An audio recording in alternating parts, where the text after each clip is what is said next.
right.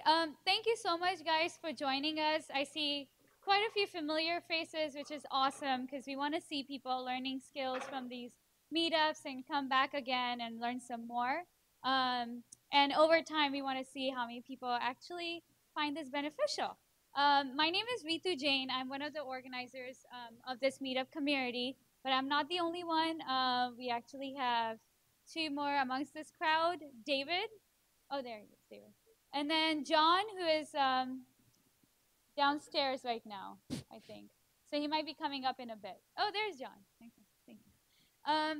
And they both have helped organize this event.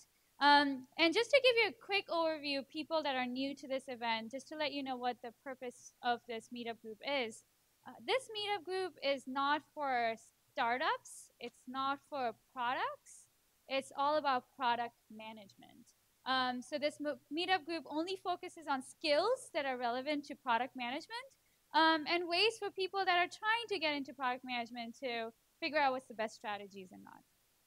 That being said, we have seen our group evolve quite a bit, and we are awesomely excited to have a lot of already PMs here. So we are bringing in sessions that will be valuable to you. For example, the one today. So I'm really excited to invite Neil and Ken here on our panel. I've known Neil for a few months now. He's been an amazing supporter of this meetup group. Neil is a PM at Yammer. He's been here for 3 years. He started in sales engineering and then moved to a PM role. So feel free to ask him about his background later on. But you know, today Neil's working on figuring out how to keep people more engaged on Yammer and be more active on Yammer. So I think we are excited to hear about what he has to contribute. And want to also introduce Ken. Ken is a data analyst at Yammer. And for people that don't know, as PMs, you'll on a daily basis will be working with data analysts and data scientists. And that's something that we forget. We only talk about engineers and designers, but data is a big part of what PMs do. So I'm super excited to have Ken here today to share with us some of the ways that he collaborates with Neil, and what type of data does he provide him, and what kind of metrics and measurements do they use. So Ken actually started in data for a long time ago. He worked in yield management at CBS Interactive. Then he was the only data person at TripIt. And then about a year and a half, 2 years ago, he joined Yammer to do data here. So really excited about this session. I'll let them go with their presentation, and after that, we'll have Q&A. Thank you.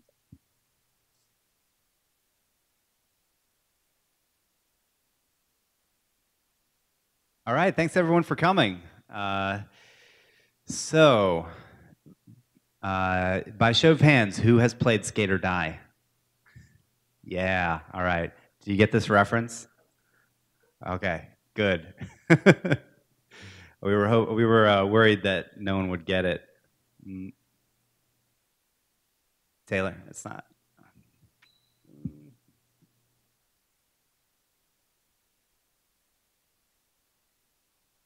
First hiccup.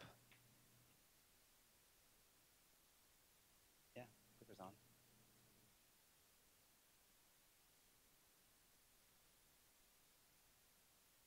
If you just want to advance the slides, I'll just point.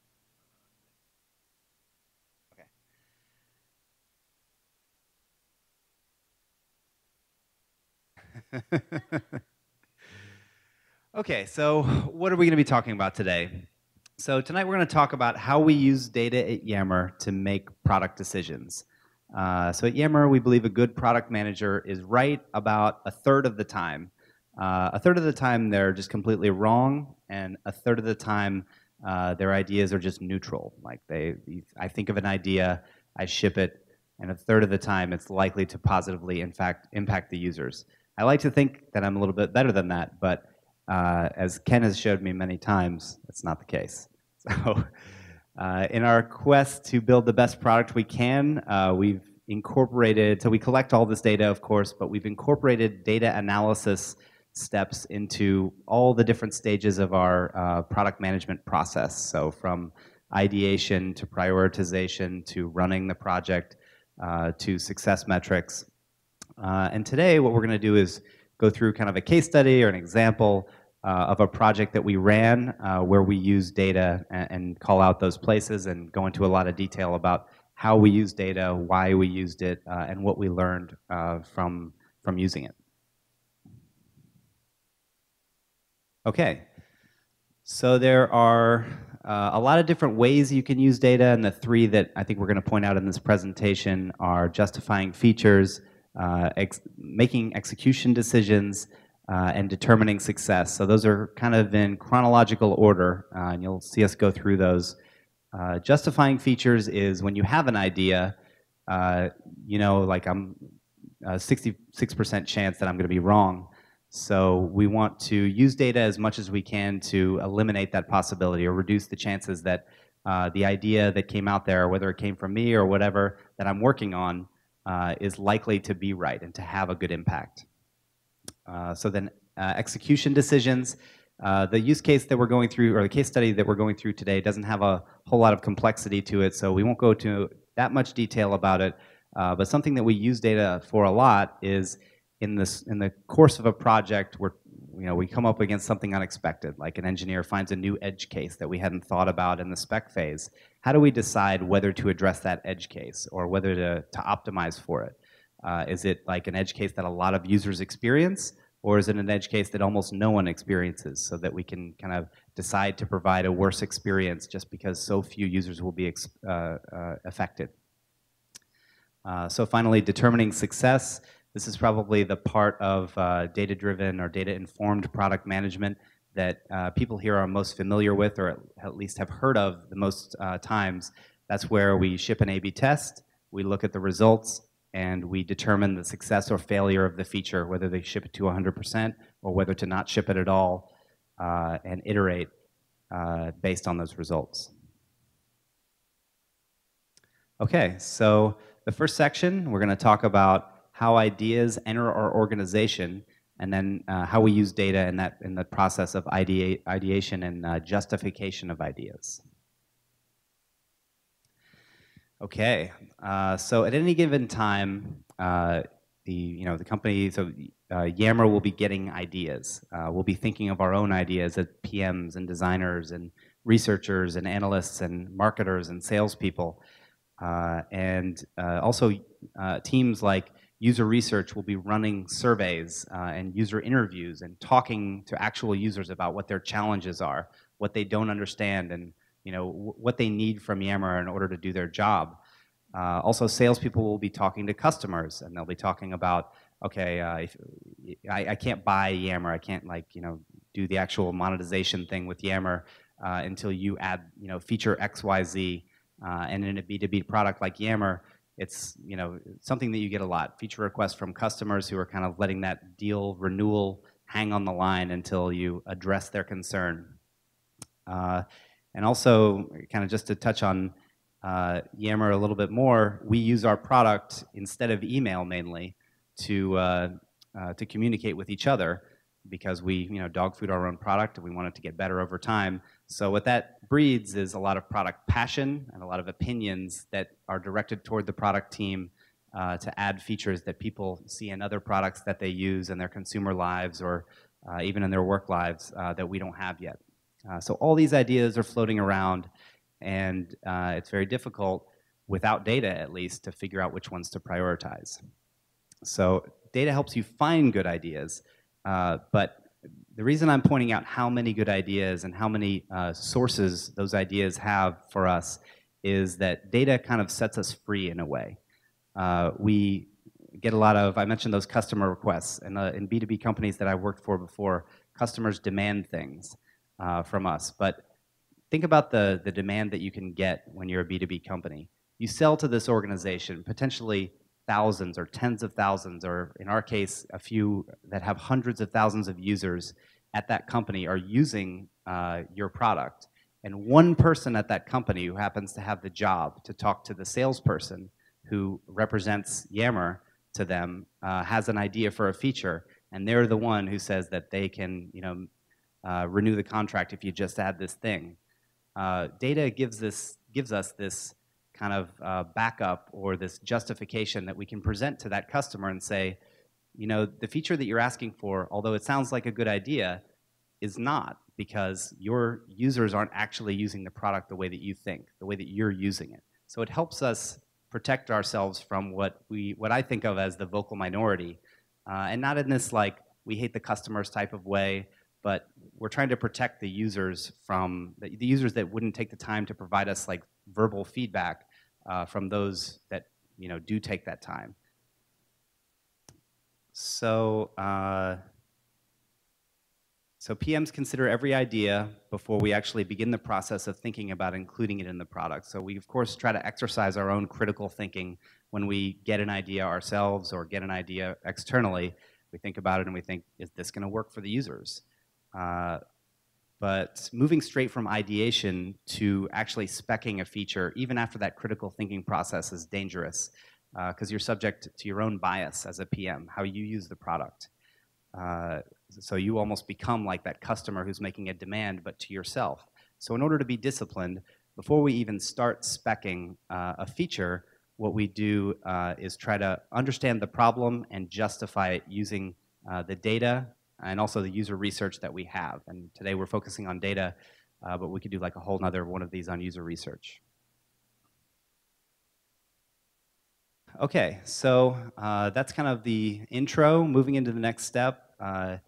So one more show of hands. Who here was able to take the time to read the Medium blog post that was linked to from the meetup description?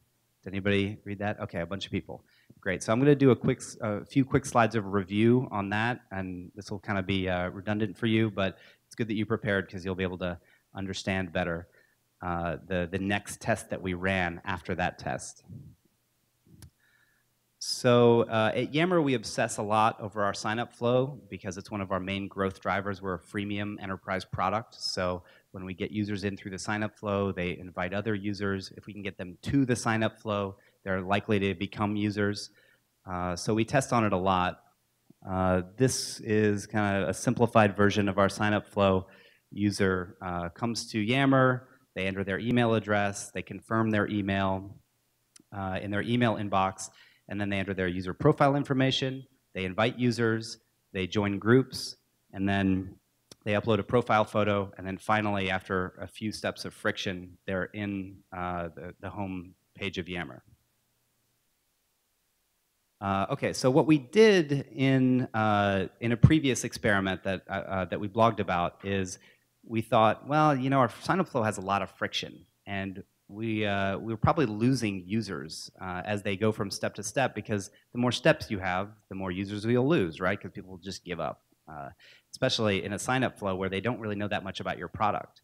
So we decided, specifically Christina Lucy, one of my colleagues, decided, okay, let's try removing some of the steps of the sign-up flow and putting the same types of features in the product. So after the user gets to the product, then they'll be prompted to, in this case, upload a photo, and then we also tried removing the join group step of the sign-up flow and putting it in the product. And that's this next one. So you can kind of visualize what we did there. We went from well, it's more steps, but you can think of it as a 4-step sign-up flow to a 2-step sign-up flow by taking out the join group step and the uploaded profile photo step and putting them in the core product, right?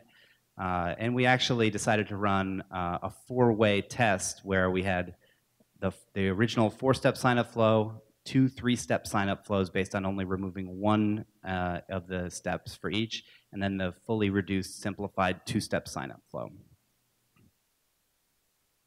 Okay, so for those of you who read the Medium blog post, you might recognize these results of our sign-up flow. What you're looking at here is kind of 4 rows, there are 4 double rows, one for each variation, the 2-step flow, both 3-step flows, and the 4-step flow, with results in the columns associated with p-values.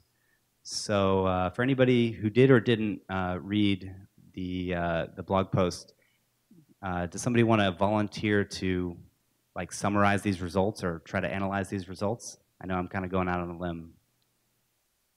Anybody want to give it a try? Okay, that's fine. I'll do it.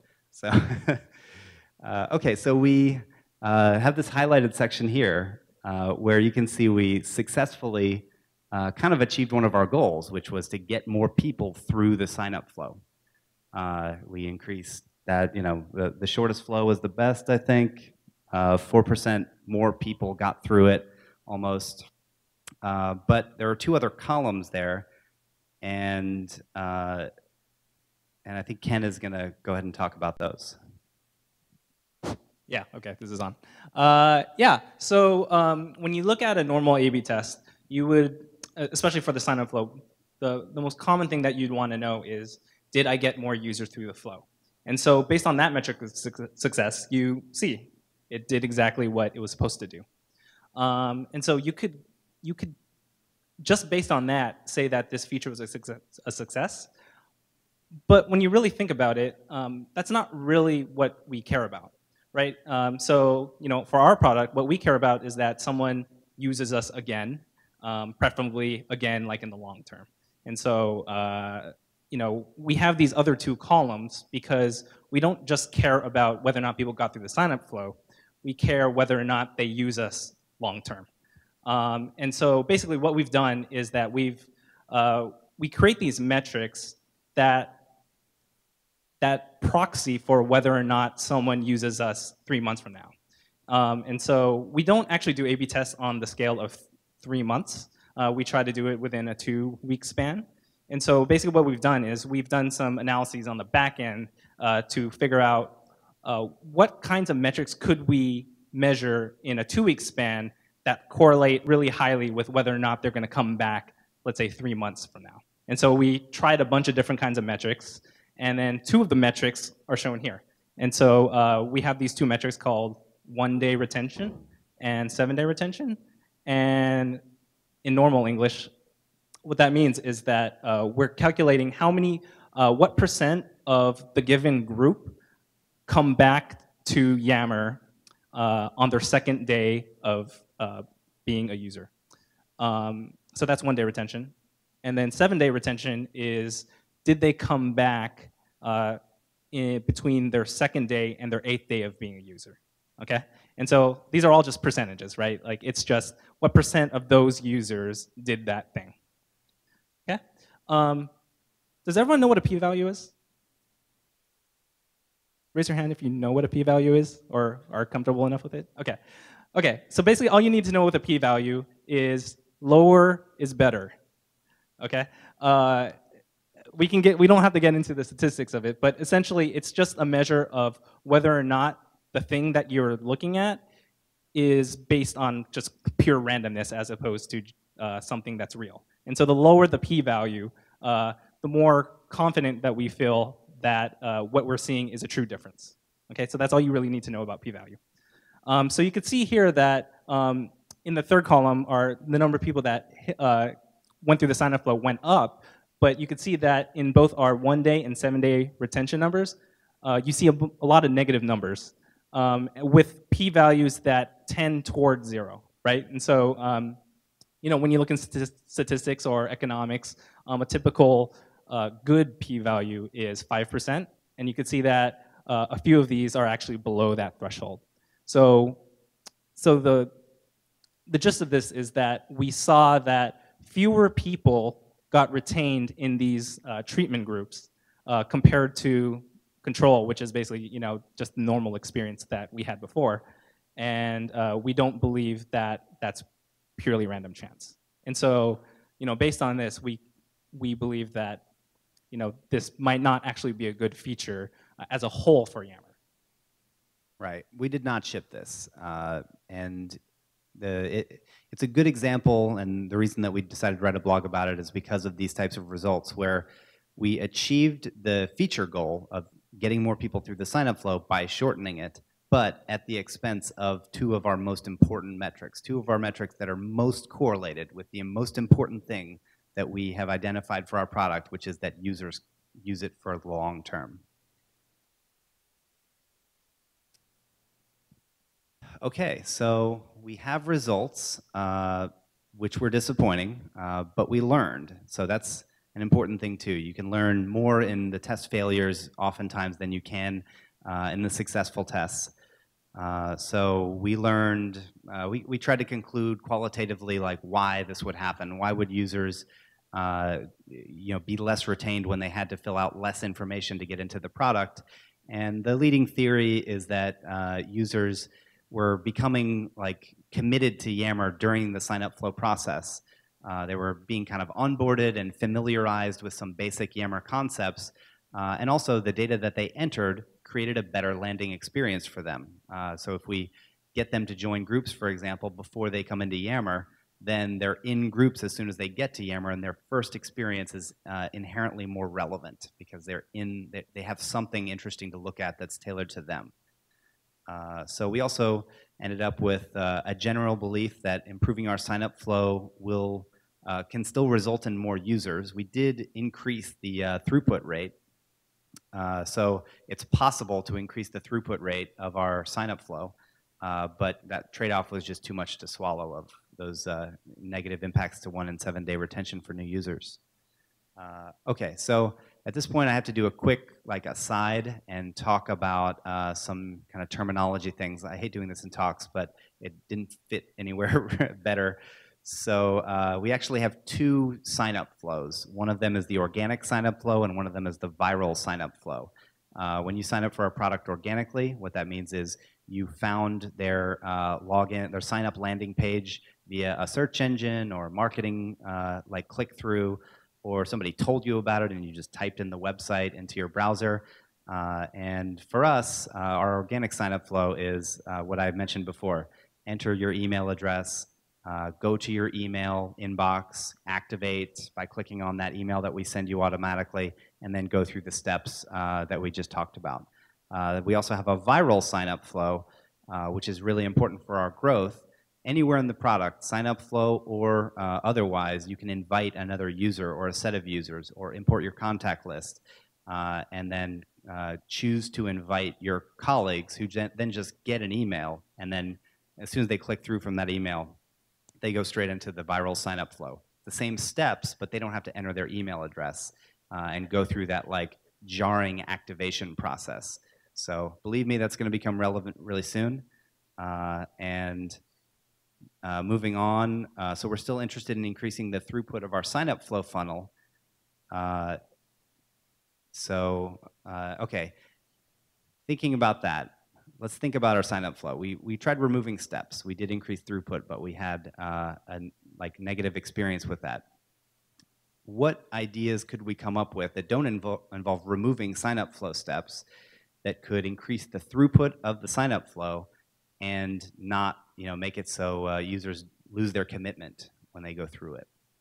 So does anyone have any ideas, feature ideas, next steps? I mean, the other option we had at this point, I guess, is to give up and not try to optimize the throughput of our sign-up flow.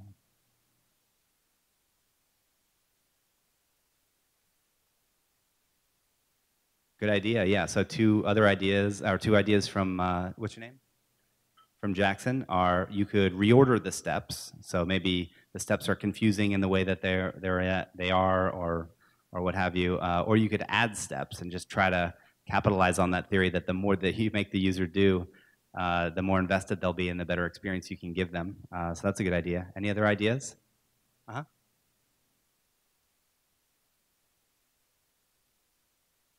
Okay, so and what's your name? So Margot's idea is kind of an integration idea, I would say, where you figure out who they are, maybe based on an integration with Microsoft Active Directory or Outlook, something like that, and you find out more about them, right? Or LinkedIn. Or LinkedIn, right? Yeah. Was that the idea, or is there? Okay, yeah, you get them to sign in with LinkedIn or something else, so you know more about them, and you can kind of maybe customize the sign-up flow. We thought about that type of idea before, definitely.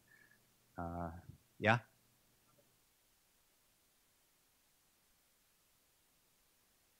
Okay, so UI, what's your name?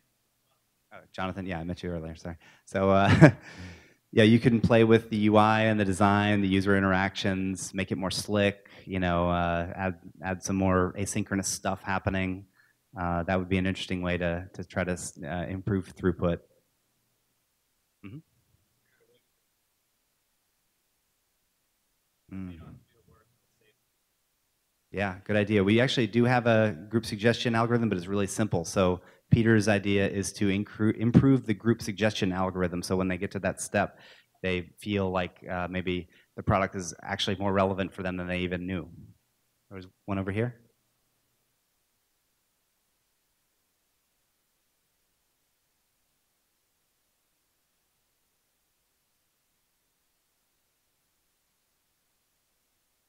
Mm-hmm.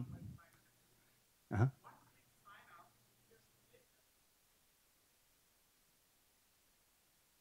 Mm-hmm.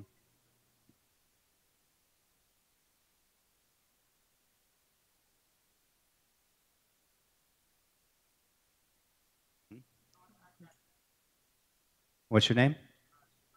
Shubrotu? Okay. So the idea there was basically to go to a zero-step sign-up flow. Well, yeah, one click and like I'm starting my step one after the click that like the email confirmation step in this diagram at least. So yeah, there would be none of these steps. It would only be the left email verification. So I mean, it's definitely worth a try. But the interesting thing to note about that idea is that our last test kind of led us to believe that removing steps from the sign up flow might be bad. So we didn't think about that, but I mean, we could try it. Yeah.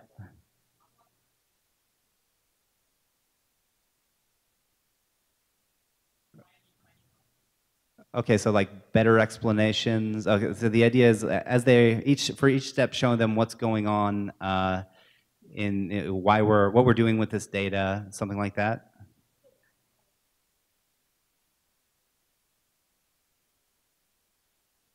Okay. Yeah. Okay, we'll do two more. Two more. Uh-huh.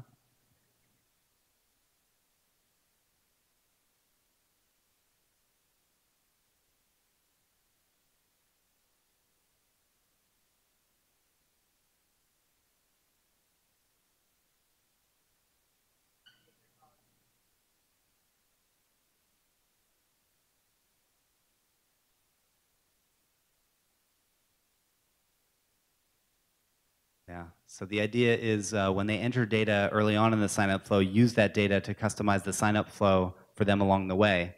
And one of the specific ideas was if they enter their title, then show them other product managers at their company, assuming they put product manager, or and the other idea was show them like just other users in the network as they go through the sign-up flow. Okay. Yeah. Okay. Last two. Last two.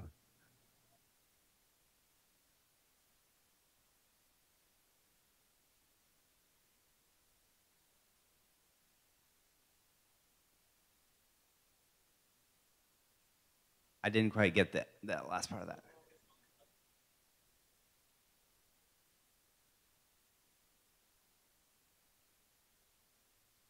Okay, so focus like top of the funnel user acquisition techniques on whichever are better users, organic users or viral users. Yeah, and whichever one has the higher throughput and optimized for that. Yeah. Uh-huh.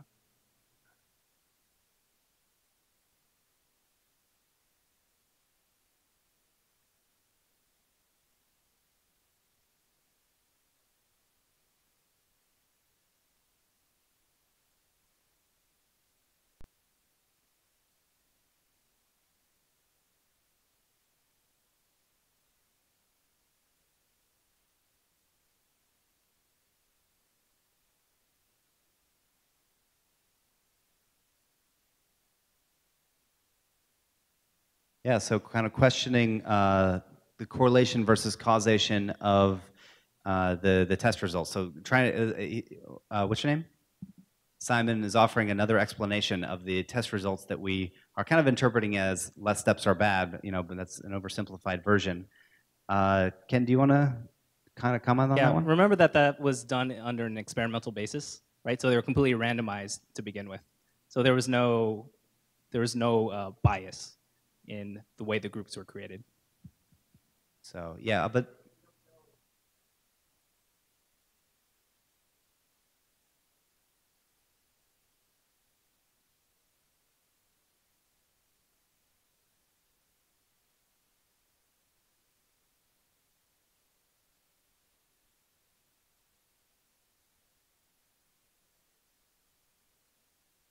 right? Right. Yeah. Simon's worried about bias, I think. Right. So that would be a worry depending. So the thing is, when you have a random group of two random groups, there is a worry that there would be a bias between the two groups.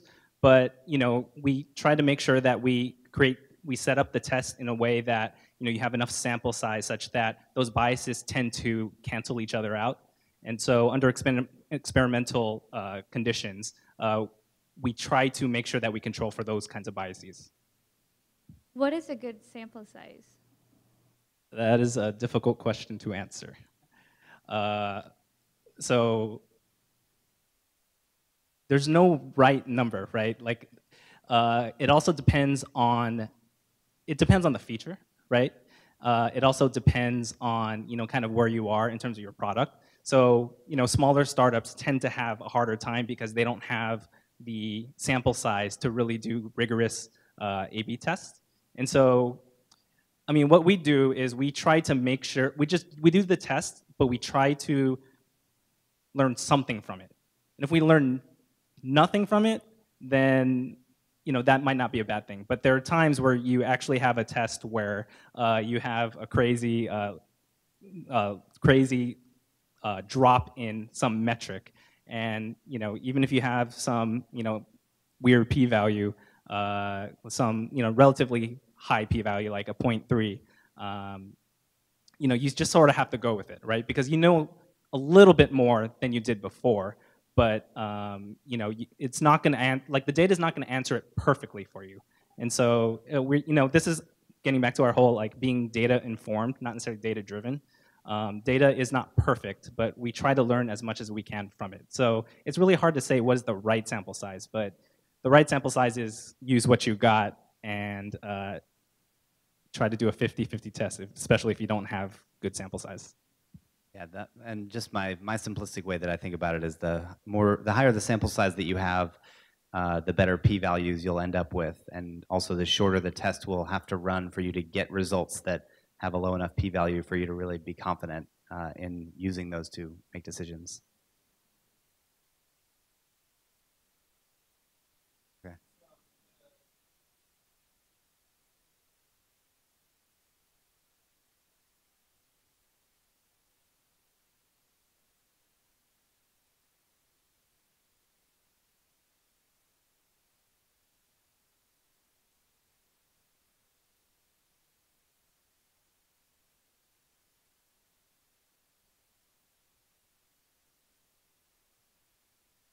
Yeah, so Jonathan, I think, is asking a question about some detail that I didn't go into, but it was in the blog post, and that is we got more users through the funnel, but they had worse retention, and they ended up being worse users. So overall, we got less like engaged users out of the change that we made. So I think Christina and the team that was analyzing it just made that decision based on, okay, which way do we get the most engaged users from? So it was really just a pure, I think, count base of this way we get this many engaged users, this way we get this many, percentage of engaged users based on the total number that we could possibly get if we converted 100% of people that tried to sign up. Okay, let's do like one more question, and then we got to move on from this test because we got like a lot more slides.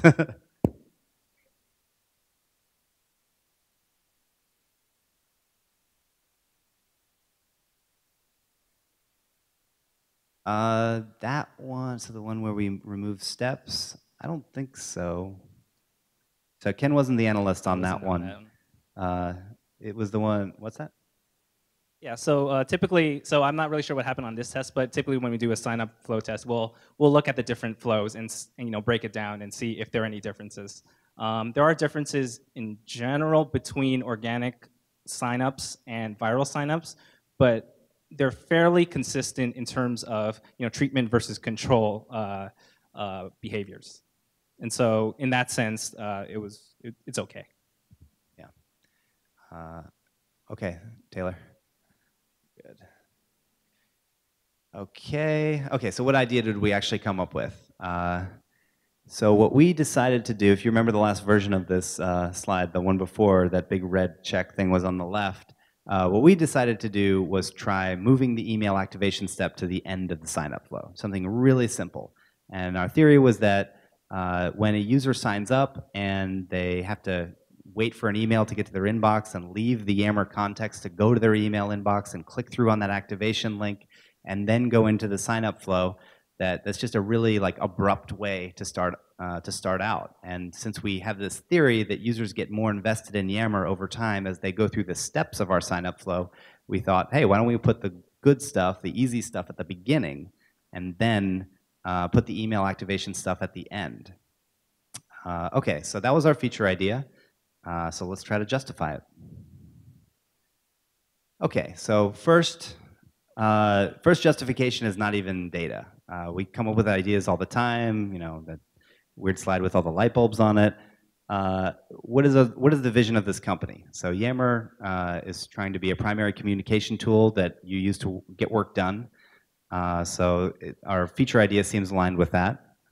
Our goal is to grow the number of users that use Yammer, or one of our goals. And at the time of all these sign-up flow tests, this was like our primary goal. We need more users because we're combating, you know, things like network effects, and we need to get users into the system so that other users have people to actually work with in Yammer.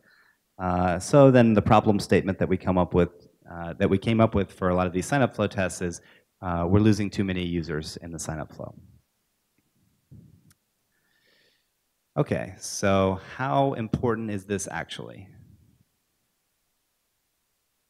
Yeah, so you know, before we, you know, whenever we come up with a product idea, we try to use the data we have currently to vet whether or not this idea is worth, you know, actually spending time on.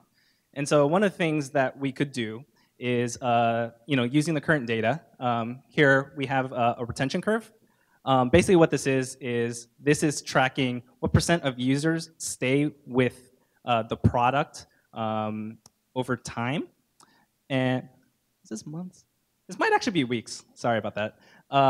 And so essentially this is what % of people stay with Yammer over their lifetime.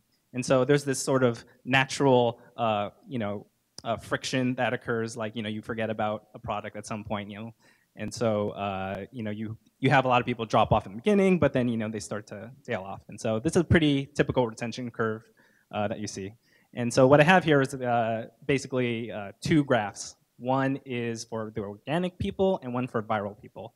And the only thing I wanted to show here was that it turns out that organic people tend to be better than our viral users. So going back to that point about you know, optimizing against our best users. And so, you know, pretty much all our users are either organic or viral. And so it makes sense to focus on the organic sign-up flow and try to make their experience better, because it turns out they tend to be relatively highly retained users. Yeah, and I just wanted to add something on the last slide. So step by step here, this graph really helps us justify our feature because moving the email activation step from the beginning to the end is something that only affects organic users and doesn't affect viral users. Viral users already activated their email because they received the email invite from the other user. Organic users have to like do that extra step. So we're trying to optimize for these users that turn out to be better, and it turns out we have a lot of them that come in that way. So. Right. The last thing to add is that it's a really, the reason why this is interesting is because it's a really nice sorting mechanism, right? So the sign-up flow tends to be that place where you can sort out who are your best and worst users, just purely, like we know that from the data. So it's really cool. Okay, cool. And so this is our sign-up funnel. I have steps 1 through however many. These don't actually represent like pages. They represent kind of different like touch points where people can drop off in the funnel. So, you know, it doesn't have to just be like a particular page. And so it turns out that this step 2, this second bar, is actually that place where they confirm their email.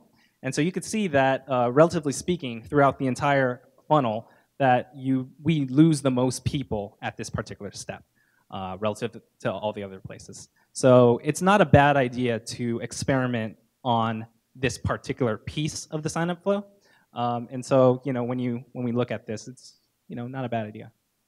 Yeah, so right now, when I'm the PM of this feature, I'm feeling pretty good because I'm targeting organic users. Those seem like good users to target. And I'm also targeting moving this step that causes 25% of our users, I think it was, to drop off. And I'm trying to put it in a place where a smaller percentage of those users will drop off because they'll be more invested in the product because they'll have gone through the other sign-up flow steps.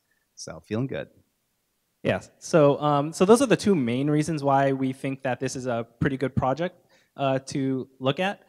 This is sort of like the bonus points piece. There's a viral component here, and so like it turns out that most of our, I think at least half of our invites actually occur within the sign-up flow, and so that's both organic and viral. But it tends to be the same across both of those populations. So not only do you get not only is this like getting at our best users, but it's also the place where we can potentially gain that extra bonus points in virality too. And so you might not just get those extra 25% that we're losing. We might get 25% plus whoever that they happen to be inviting. So yeah, that's another reason why this might be a good idea. Extra bonus points. Okay, so yeah. The conclusion is that this seems important, and yeah, I think we can just go on to the next one. I think I was going to skip that one quickly. So before, sorry, I meant to have the clicker here. So before we move on to talk about like the next ways that we use data, I thought it was important to talk about why we would want to bother justifying this. Of course, like we want to bother justifying it because like I'm wrong so much. But also in our like product management methodology here at Yammer, I'm going to have to bring this spec that I write with all this research that I did to one or two or more meetings where I'm either arguing with people about whether it's important and I have to prove it to them, like Pavan, or or I have the product approved by Pavan or someone who's my boss, and I have to argue its prioritization against other features that were similarly spec'd and justified. So somebody else can come in with a sign-up flow project and that targets viral users, and I can say, no, mine should be staffed first because it targets organic users, and those are better users. And if we get the same lift in both projects, mine will be the more valuable one. So, yeah. Okay. Okay, so that brings us to the end of section 1. The next section is kind of moving away from justification as a way to use data and moving more toward how to use data to judge the success of a project. Okay, so at this point, I'm kind of building the hypothesis. So why are hypotheses good? So we try to be really disciplined about Yammer, especially about hypotheses, because they make sure that you're thinking about the problem right, but also because they come in really handy when you're analyzing the tests of the results of the A/B test. So it's a really good idea to write down a hypothesis of every feature that you're working on, even if you're not at a place where you can test it yet. It helps you be honest, like I said, and then it okay, so I'm going to move on there. Okay, so we like to structure our hypotheses like if blank, like your assertion, then you'll get result A, result B, and result C. So another audience participation thing. Does anybody want to try to put together a hypothesis statement for this feature where we're moving the email activation step from the beginning of the sign-up flow to the end of the sign-up flow? Anyone want to try? If then? Okay, yeah, too much audience participation before I guess people are burned out. Okay, so my hypothesis turned out to be if we move the email confirmation step to the end of the sign-up flow, then more people will make it through the sign-up flow and more users will be retained. Okay, so I was supposed to say that then. So next one. Okay, so now we kind of go off on another tangent really quick before we get into the meat of the experiment results of moving the activation step. Something else came up in the life cycle of this project. We have a prompt, or we had a prompt that comes up after you finish the sign up flow that tried to get you to install the desktop app. And right about the same time that we were thinking about moving this step in the sign up flow, we were also thinking about trying to kill the desktop app. And I won't go into all the details of why, but a few reasons are it was just another like product to maintain. It was another way to engage with Yammer that we weren't really able to keep up to date. We kept adding all these new great features to the web that were testing well, but it was just too onerous to keep up a desktop app and all of our mobile apps along with our core web app. But there's a problem. The desktop app just kind of sits on users' desktops after they install it, and prompts them with notifications, and gives them this thing that they can keep open next to their browser tab. So it can be a really good source of engagement for us. And when we looked at the data for how many people were engaging using the desktop, it was pretty high. So killing the desktop app was an investigation that we did, that we kind of went through for months, and this was one of the things that we did to try to test the negative impact of it. So kind of a good way to proxy the negative impact of killing our desktop app overall would be to kill the prompt that happens at the end of the sign-up flow to install the desktop app, right? And we were already in the sign-up flow code, and it was already kind of there, so we decided, let's just be efficient, quickly do this test, and see how close we are to being able to kill the sign-up, the desktop app. Okay, but we need another hypothesis. So our hypothesis for this one was a little bit different because we were trying to kind of do a do no harm thing, or do very little harm. So if we remove the prompt to install the desktop app, we'll lose an acceptable amount of engagement. Like we'll lose so little engagement because people just revert back to the web or something, that we can kill the desktop app, which would be great. But at this point we're kind of shooting the moon because we're looking at these metrics that are telling us that people use the desktop app. Okay, so we tried killing that prompt. It was a really quick project, just made it stop popping up at the end of the sign-up flow, and we got some results. Right. So you could see the first row right there is the treatment, which is basically you don't see the little thing that tells you to download the desktop. Control is the normal experience. Turns out that when you look at the metric of whether or not people post a message on Yammer from this particular application, it sucked, right? Like, so 5% of the users did it, but then once we got rid of it, so presumably all those people did not download the app, only 1% of users actually did that, of those that got treated into that particular group. So that doesn't look good. But again, this is sort of a local metric, right? Like, this is bad for the desktop app, but what if we looked at kind of their behavior as a whole? Okay, and so this is just looking at whether or not they posted anywhere, regardless of whether or not they were doing it from the desktop or their iPhone or whatever. And it turns out that not only did it, so it definitely didn't hurt engagement based on these results. And there's some evidence to suggest it actually improved it.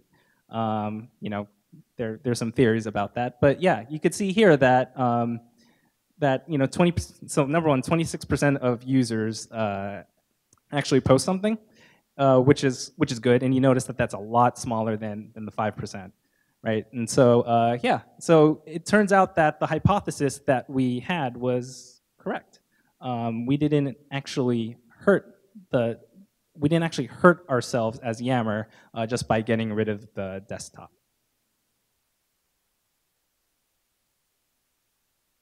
Oh, okay. Go back. Yeah, it's a p-value of 0.2, which in economic literature wouldn't fly.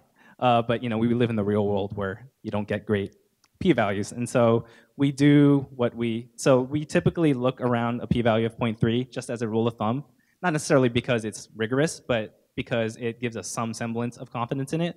And so basically, I just look at it to make sure that whatever the delta is between the 26 and 25.3, I try to put about that much confidence in it, which is not that much.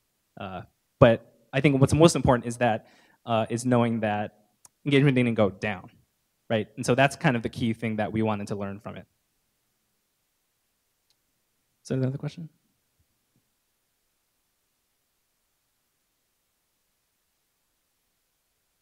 So is the question, when did we take that percentage?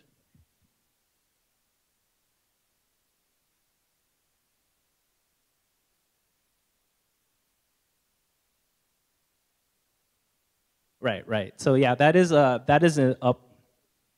Oh yeah. So the question is, what would happen if we basically looked at this over a longer time horizon? Am I getting that right?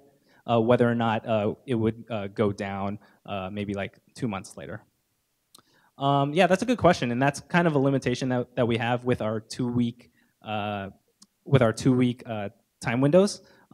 I think that's a question of trade-offs, right? Like, how long do you really want to learn about something? Like, do you really want to spend 2 months about this particular knowing about this particular feature?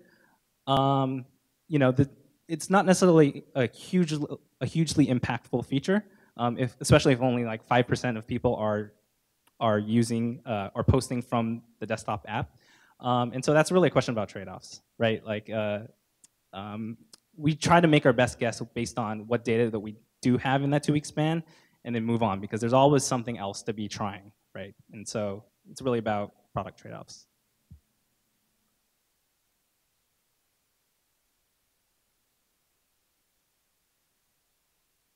Okay. Right. Okay. So, oh, you want to do this one? Yeah. So, like I said before, the hypothesis got disproven, but in a good way, right? And so I think the second thing, I think what I get from this is that it turns out that even if you take away a way for them, like another avenue for them to post, they find another way to do it.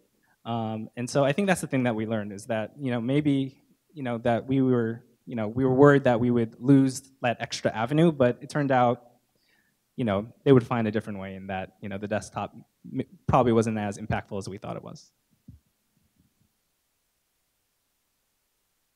Okay, and this one actually has results that you can see because I screenshotted the press release that we released in January saying that we're no longer going to support the desktop app. So mission accomplished. We thought we would have to do a lot more work to prove the desktop app was not helping us that much, because we thought that it was. We thought we were going to have to do a lot more work to make up the gap somehow by releasing descoping it slowly or something like that. But this worked well enough for us, so we just pulled the plug on it kind of shortly thereafter. And on April 15th, no more desktop app for any of you using it.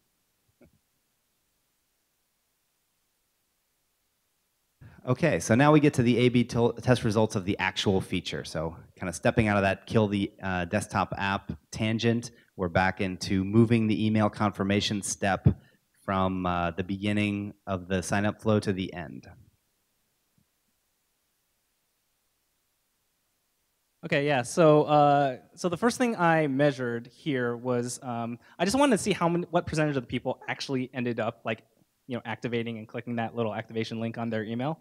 And so the first row is the reordered, which is the treatment group, and the second is the control, which was the prior experience. And it turned out that 6% fewer people ended up activating in the new experience. So essentially 6 out of 100 people. And then there's a p-value of a lot of zeros. So does not look good. That looks bad. Pretty bad. Yeah. So and also 6%. A 6% drop is very, very large. And so this really was a big cause for concern. Right. And so we didn't just want to look at the activation rate like we did in that in the first test.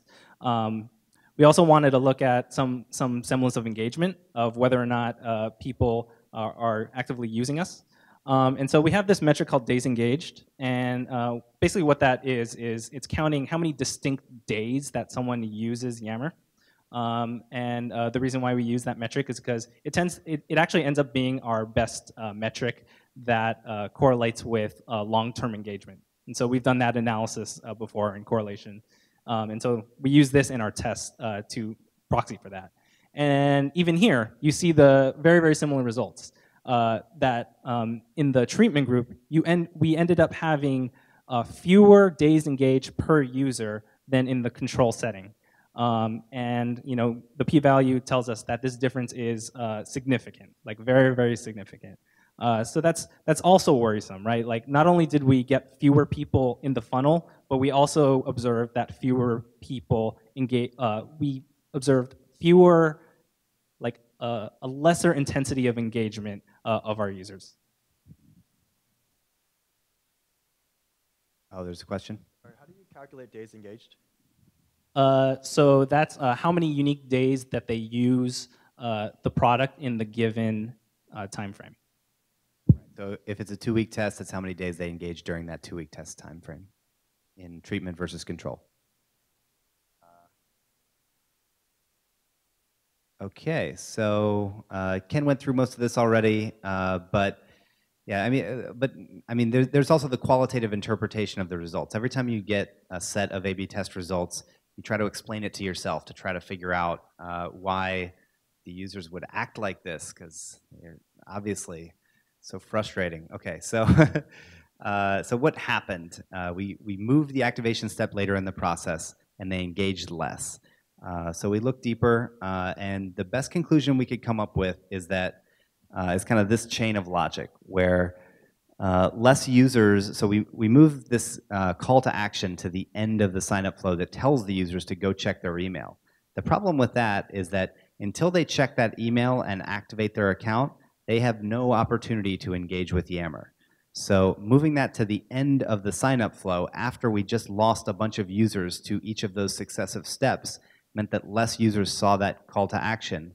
Thus, less users went to their email and clicked through. Thus, less users eventually made it to Yammer. So it was kind of this just, ordering problem. So there was one of the first feature ideas was reorder the steps of the sign-up flow, and we did that, just one of the steps. And this one turned out to be just an illogical reordering that caused less people to eventually get to the Yammer homepage and have the opportunity to engage, the first time they tried to sign up. So instead of reducing friction, we believe that we created more friction by simply reordering the same steps. Okay, so why did we choose this example to show you? We chose this example because the results are pretty clean, and it was also a good follow-on from the blog post, so we could tell a nice narrative. But it's pretty accurate as far as being a portrayal for what it feels like to be a data-informed product manager and an analyst. You just, when you succeed, you often don't succeed the way that you thought you would, and when you fail, you have to come up with some reason that sounds reasonable. A lot of times you can do a round of user research interviews after the test fails to try to figure out with more detail what actually happened. But in the end, you're left with some things that you learned, but more questions that came up as a result of learning, which is often kind of what happens whenever you learn, right? So there's always that kind of progression of knowledge and new questions that happens in a very structured way when you're a data-informed product manager.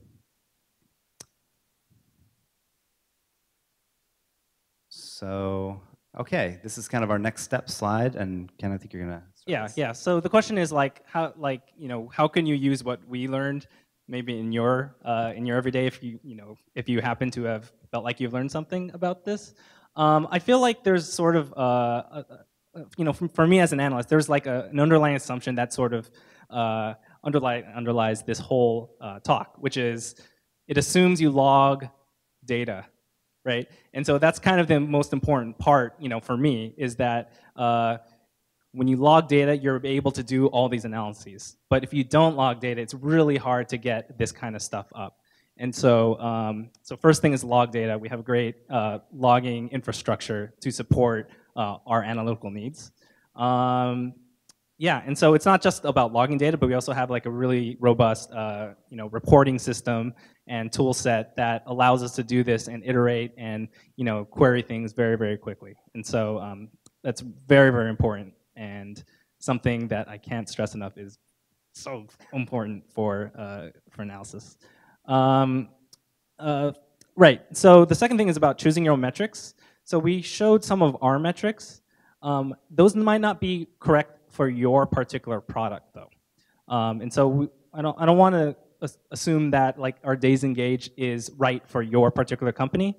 And so it's important to choose metrics that you believe represent the value in your company. And so, for different teams, it could be different things.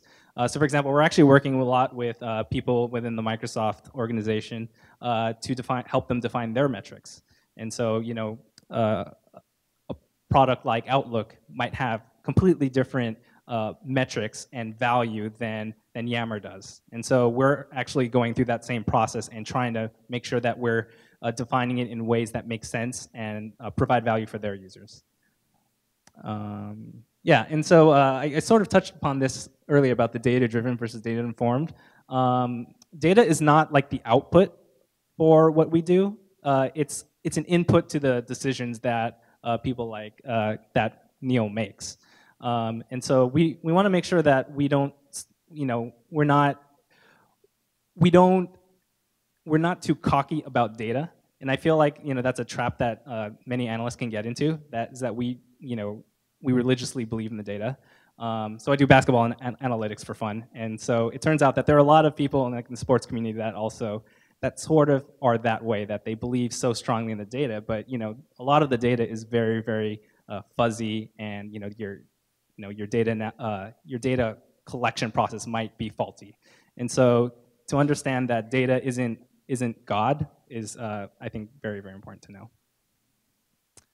Yeah, so the last 2 points I'll take, building your processes around data. I was lucky to just be onboarded into this team when they already had all their processes set up. And of course, they've evolved a lot over the last 2 years. So, and I've had input into that. Ken has had input. And we're using data the best way that we can at any given time. But there are probably people here who are not working in a data-informed way or not yet. And we work with some of those teams at Microsoft that aren't there, but want to be there. And some of the advice that we usually give them is basically just start with one piece of the process where you can use data. To Ritu's question about how small of a sample size is too small to run an A/B test, there is such thing as a sample size that's too small to get real value out of an A/B test, especially if you don't have your framework set up already. So maybe the best place for you to start in that case would be kind of the justifying step, or making execution-based decisions based on how many users are affected by the decision that you're making. Things that just require data mining, which is something you don't necessarily need a large set of data, especially a large flow of data like we have in our sign-up flow to get value from. And then the last step here is about, okay, how much PMs should know about statistics. I can go into more detail on this if people have questions, and Ken probably knows better than me, but it's a decent amount. Like, gotta know the concepts, gotta know what a p-value is. As Ken said, lower is better.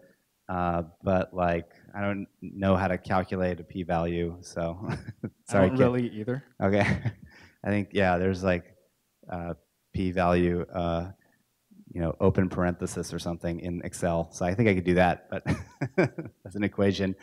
But yeah, you have to know. It's more important to think analytically than it is to do a whole bunch of research, like read a statistics textbook from college or something. Okay, so that brings us to the end of the prepared presentation, and we can do Q&A. Yes.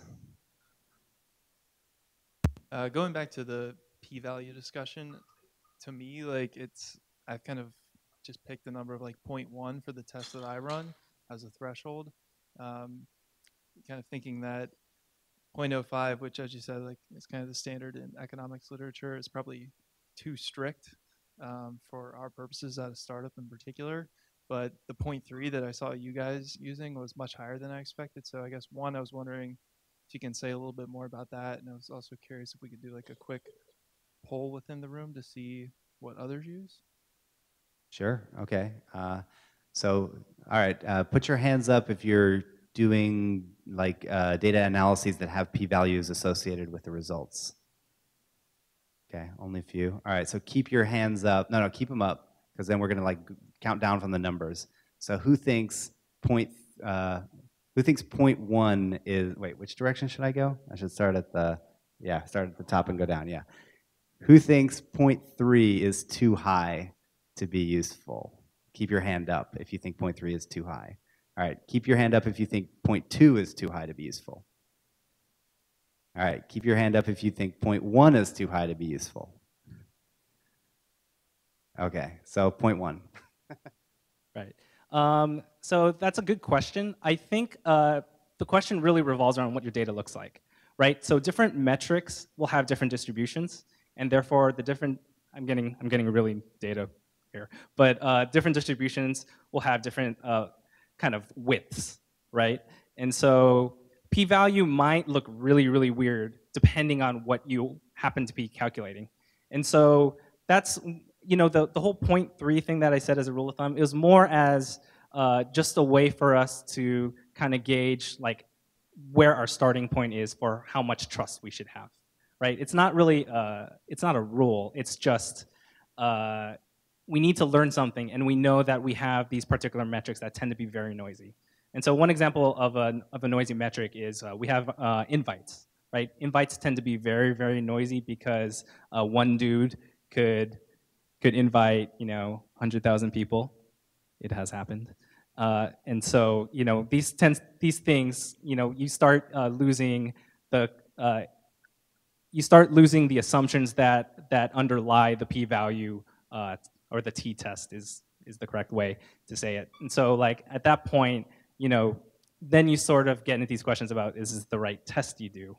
But it's our belief that we try to keep the statistics as simple as possible and try to learn from what we do have, because there's never you could always do a better statistical thing, but then you always trade off something else, right? And so if you have a p-value of a certain thing, then you lose power or something like that. So it's all fuzzy, right? Like data is naturally fuzzy, and you should choose whatever you believe gives you the confidence that you need to make a decision, because ultimately it's just about making decisions.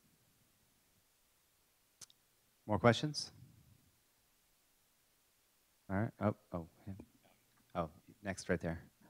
Hello. Okay.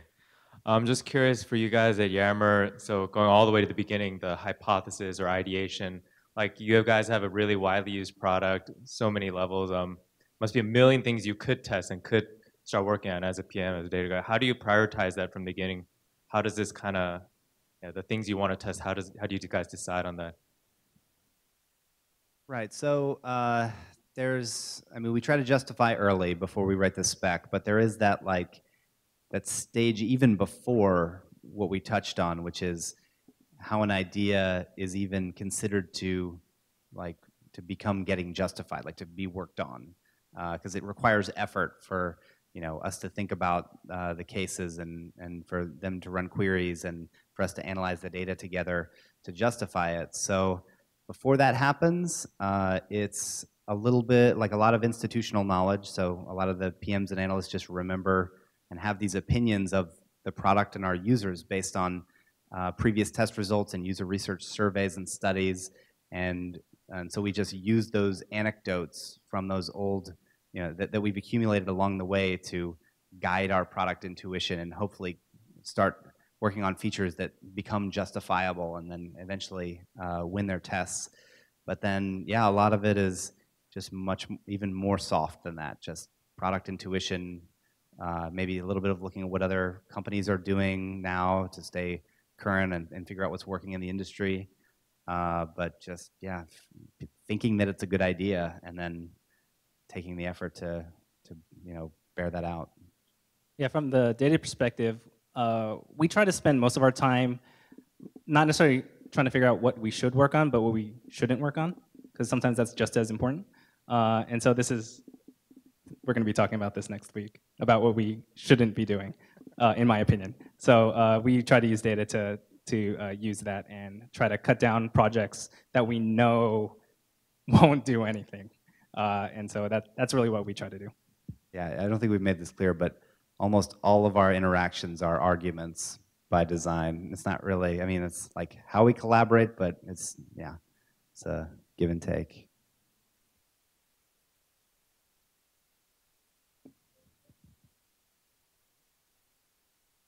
Should I go? Yeah. All right. I'll hunt him later. So you guys talked about success criteria.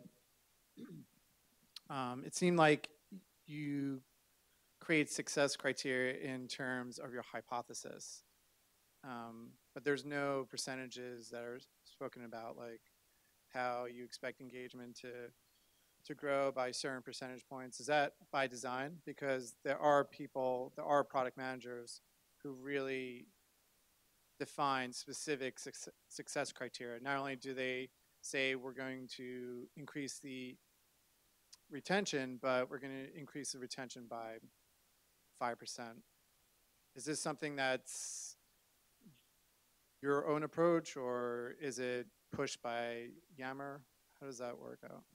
Uh, Based on the process that we have, I'm not sure where that would fit. Because, I mean, at the point that we learn the results, you know, if it's like, if we thought it was going to be 10% and it's only a 5% lift in days engaged, we're still going to ship it. So, like, it's, in my opinion, much more important to know which metrics you're targeting so that you can, like, know later how to, it'll help you, like, think of that story later when things don't go as you planned them to, which they never do. So, yeah, there's, maybe you could use that in the justification phase if there was some, like, actually good way to estimate that number, but I just don't know if I believe that that number can be accurately estimated. Yeah, I think part of the trouble with that is that kind of the engineering philosophy at Yammer is iterative, right? Like we have these really short cycles. So I would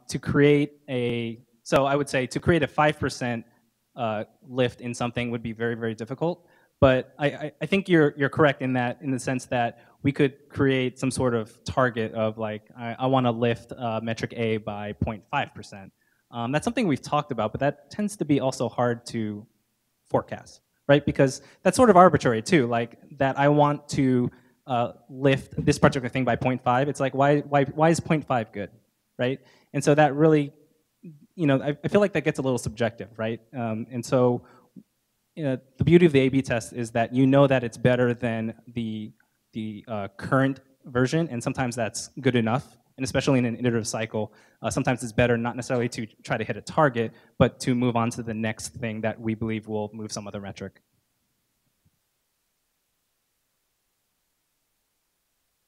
Hi, two quick questions. One, the examples that you gave are all sort of individual based, tracking the behaviors of individuals. I'm wondering if you're able to do the same thing across entire companies and company by company do A/B tests in that way. And the second quick question is, could you talk a little bit about the tools that you use for A/B testing and your analysis? Are they off-the-shelf tools, or are you building your own? I think both best for you, Ken, especially that network one. I'm laughing because so company comparison analysis is actually pretty hard to do statistically, and that's actually something that we've been working on for the past couple of months to do. So it's hard, but we think there's a way to do it, but we're still unsure. So yes, it's possible. It's hard. We don't know if it's statistically good yet, and so we're still working toward that. So we're actually testing our testing system. It's very meta. On the product perspective of that, we think it would be really awesome if you guys could figure it out, because, and I mean, they know it's important too, because if you think about some of these features and just the way that Yammer and all social tools work, there are network effects where good things that one user does positively affect other users that they interact with. And since we're like mostly a business by business internal social network, we're really in the business of making these networks good networks almost as much or maybe even more so than making these users good users as a product and data team.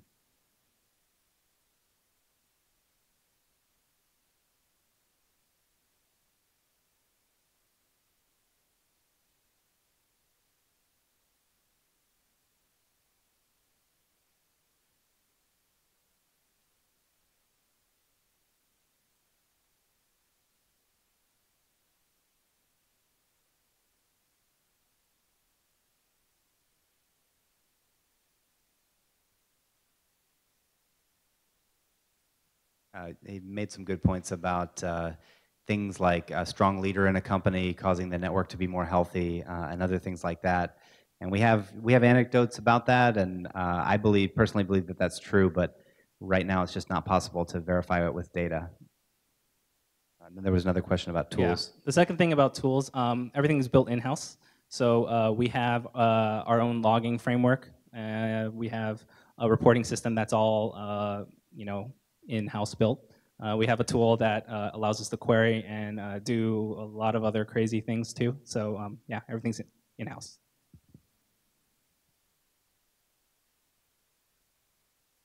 Do you guys actually try and tie out these percentages to actual dollar amounts? So, for example, when you're talking about a 3% drop in retention, and this sort of partially plays to the question that was asked here about trying to set benchmarks ahead of time, say a 5% drop in retention is unacceptable because that ends up realizing, say, a $600,000 loss on a monthly, annual or a recurring revenue basis. Are you guys actually able to do that, or is it too complex of a conversation to tie these back to actual dollars? So I have a business model answer to that, if you want me to. Okay. So we don't do that, and I think we might have used to, at least to a certain extent, maybe back when we were more of like the type of product that you would buy with a credit card, and then users would kind of like drop off, and you wouldn't get paid for those users because we're doing like month by month, seat by seat licenses. But even before the Microsoft acquisition, when we got big enough, we had a full enterprise sales force that was closing deals like normal B2B sales. So selling like site-wide licenses, enterprise licenses, that type of thing. So unless there's something I'm overlooking, I don't think that's possible to do a real correlation between engagement and like money. Yeah, we do typical, lifetime value sorts of analyses. But when you end up doing those analyses, you end up realizing that the analysis itself is kind of crappy, and it hangs by a really, really, really thin thread.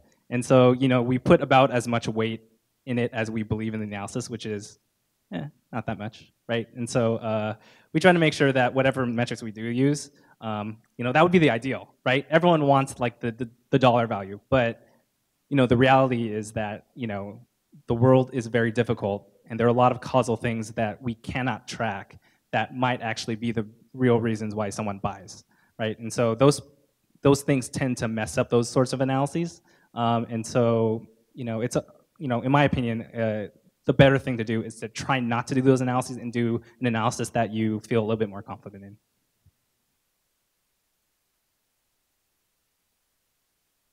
I guess it's probably a lot more complicated also because since you're enterprise product than a direct to consumer product, maybe in a direct to consumer model, it might be easier to track the numbers to the dollars than it is in an enterprise model. Yeah, I think so. We have question from this side.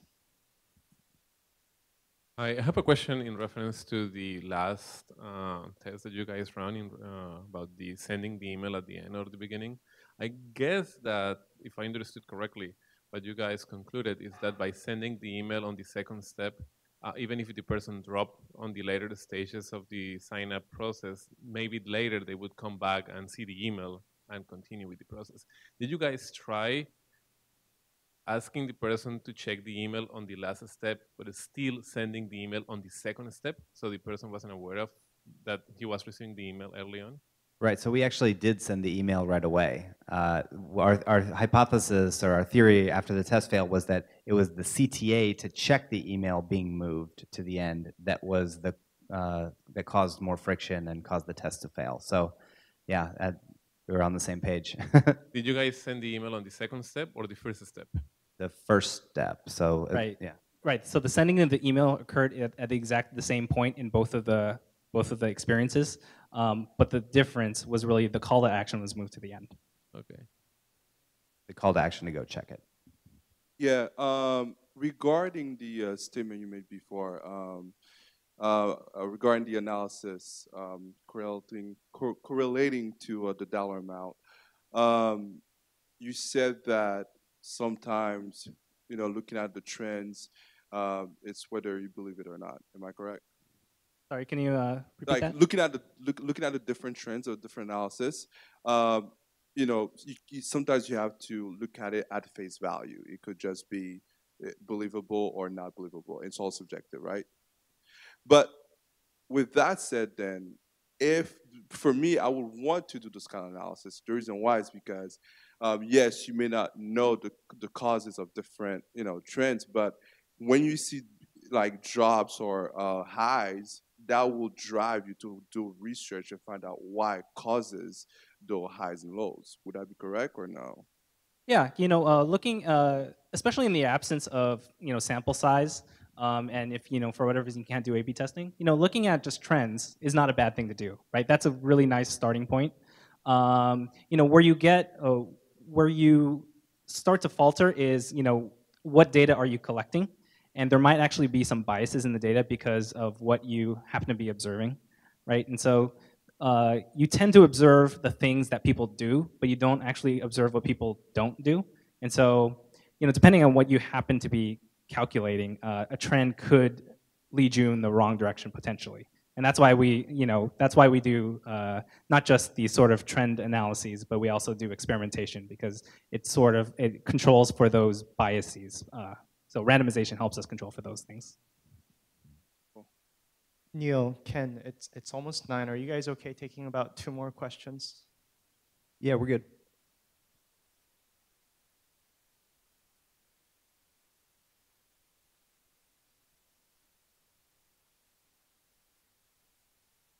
Question is from my curiosity about this data-driven decision making. I am not from in data analysis field. Let's say I am developing a feature or a product and my competitor is also developing a feature or product.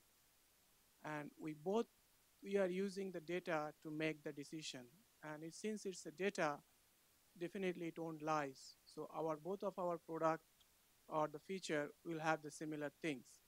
Now my question is how I can use the data to differentiate my product from that of my competitor. Okay, so if you're competing, so 2 products are competing against each other and they're both using iterative data-informed design. I mean, my first impression is product intuition. You have to, like, there's that top of the funnel, like part of product management that I talked about with one of the questions over here. There are an infinite number of things you can design, and some of them will test well and some of them won't. If you're just guessing, you won't even get the 1/3, 1/3, 1/3. You'll get like a significantly worse percentage of right answers. So you'll be like iterating more slowly than your competitor because you'll be shipping more failures. So the more you use data early on, as maybe if they're using data just as early on as you also, then you just have to come up with better ideas. So sorry, to clarify, is the question if both of us do data-driven product development, how do I differentiate myself? At that point, it comes down to execution too, right? And so how you execute your product, how you deal with technical debt in your engineering. You could also have an edge in terms of how you do your analytics too, right? So you can choose a certain metrics.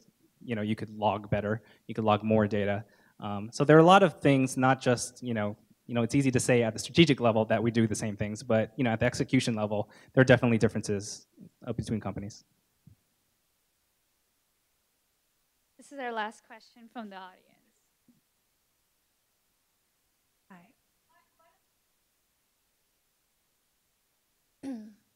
Oh, okay. Hi. Thank you both for this presentation. I especially like the point about being less data-driven and more data-informed. I'm just curious. It seems like you guys are, data-informed and you collect data, of course. And then there's the idea of correlation and causation. What do you guys think about just gathering qualitative data, empirical data, experiential data?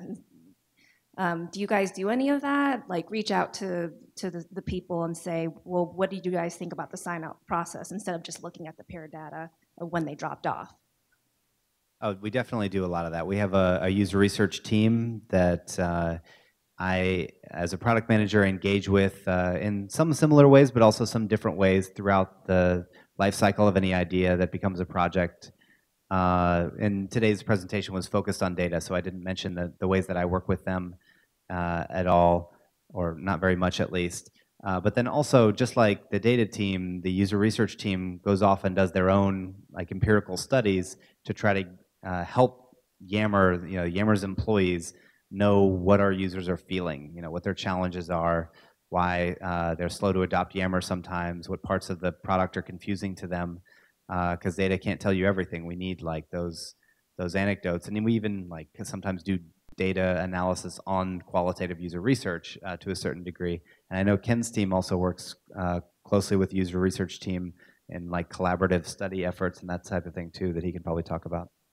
Yeah, so just to reiterate that point, yeah, like data can tell you a lot of what happened, but not necessarily like why they happened. And so there's an example. We're working on a project right now where there's a particularly controversial feature, and I had data to figure out like who used it, but we needed people. We needed real people and real opinions to figure out like why they used it and if they understood how to use the particular feature. And so there is definitely a synergy between, I hate that word synergy, but like that we work together in order to kind of gain more understanding as to what our product was doing. So yeah, we definitely work with each other on that, and also like creating user profiles and understanding our user better. Okay, for a given feature or just change to the product, maybe it's not dubbed a feature, when do you not A/B test it? Like, how do you think about, we're going to do something, but we're not going to test it? Ken always makes me A/B test everything. We A/B test the vast majority of changes that we do. Bug fixes are an obvious exception. If something's broken, we just fix it. And then I guess the closest I can come, or the biggest thing I can talk about here are like strategic features. So we're iterative, so we want to like ship small features, 2 to 10 week projects is what we aim for.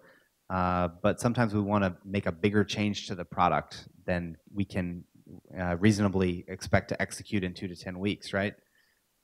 So then we break it up into chunks, but each of those chunks isn't really like the A/B test results from each chunk won't reasonably predict the outcome of the final large change that we really want to make based on all these ideas and inputs that we have.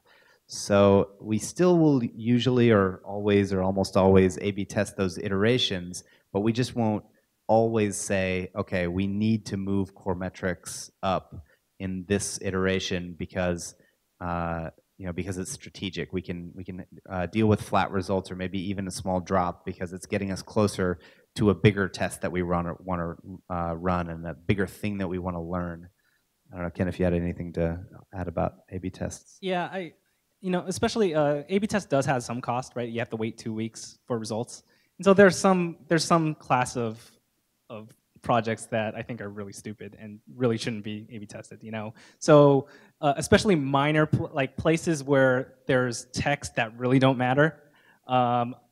I don't care, right? Like just do whatever you want. Just call it whatever you want. But obviously, like call to action sorts of things that would be a place where you would care more about the text. But there are certain places where like little text things don't really matter. Like I saw a test recently where they changed like literally like 2 letters, and I'm like, we're wasting our time. Just go do something else. There's more important things to do. I guess as a parting question, Ken, do you have any words of wisdom for PMs that are in this room on how we can better collaborate with data analysts and scientists like yourself?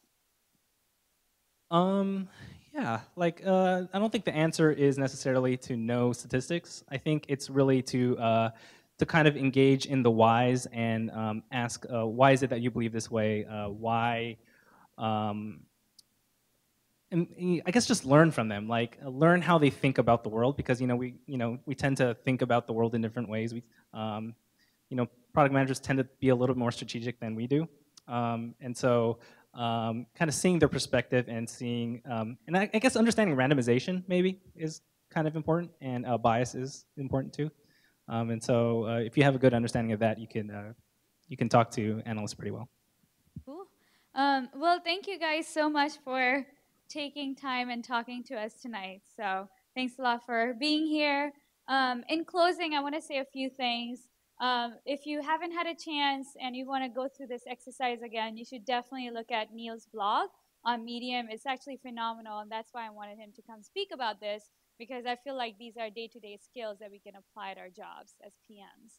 And Ken briefly mentioned a basketball analytics app that he's been working on, but you can actually check that out. It's called Warped, VORPED.com, and it's pretty cool. You can actually see data analysis in action in sports application, and it's pretty awesome because you get to see what data science can do in terms of bringing numbers together and then creating patterns out of it. So it's an awesome example to use, even though it's not like real product related.